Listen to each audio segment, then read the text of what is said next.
नमस्कार, मी संतोष सुतार आणि आपण पाहतात सीएल माझा. जमिनीचा पोत सुधारल्यास पिकाचे उत्पादन वाढेल.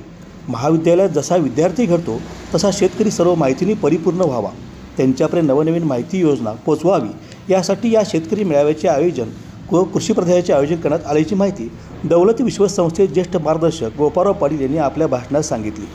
ते यशवंतराव चव्हाण महाविद्यालय व गुरुवारी गुरुनाथ विठ्ठल पाटील कनिष्ठ महाविद्यालय येथे आयोजित केलेल्या कृषी व्यवस्थापन व शासकीय योजना यावर आयोजित केलेल्या कार्यशाळेत बोलत होते.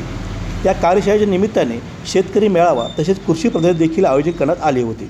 यावेळी व्यासपीठावर प्राध्यापक डॉक्टर अभयकुमार बाडगे, चंदगड तालुका कृषी अधिकारी अनिकेत माने, दौलती विश्वास संस्थेचे अशोकराव जाधव, उपाध्यक्ष संजय पाटील, सचिव विशाल पाटील, अग्रगणी महाविद्यालय योजनेच्या कार्यकारी समितीचे सदस्य आणि नेसरी कॉलेजचे प्राचार्य डॉक्टर एस.बी. भांबर, प्राध्यापक डॉक्टर बी.डी. आजळकर आदी मान्यवर उपस्थित होते. उपस्थित मान्यवरांच्या शुभ हस्ते रोपट्याला पाणी घालून या मेळाव्याचे उद्घाटन करण्यात आले. यावेळी कृषी प्रदर्शनात वेगवेगळी बियाणे तसेच कीटकनाशके, विविध प्रकारच्या आधुनिक तंत्रज्ञानाची उपकरणे यांचे स्टॉल मांडण्यात आले होते.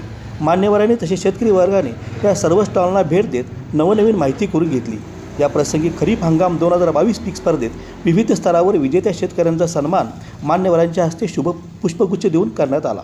या विशेष कार्यशाळेसाठी अग्रगणी महाविद्यालय अंतर्गत चंदगड, आजरा, गडिंग्लज तालुक्यातील महाविद्यालयांचे प्राध्यापक व विद्यार्थी मोठ्या संख्येने उपस्थित होते. महाविद्यालयातील प्राध्यापक व शिक्षक तर कर्मचारी, विद्यार्थी, विद्यार्थिनी आदींनी कार्यशाळेत परिश्रम घेतले.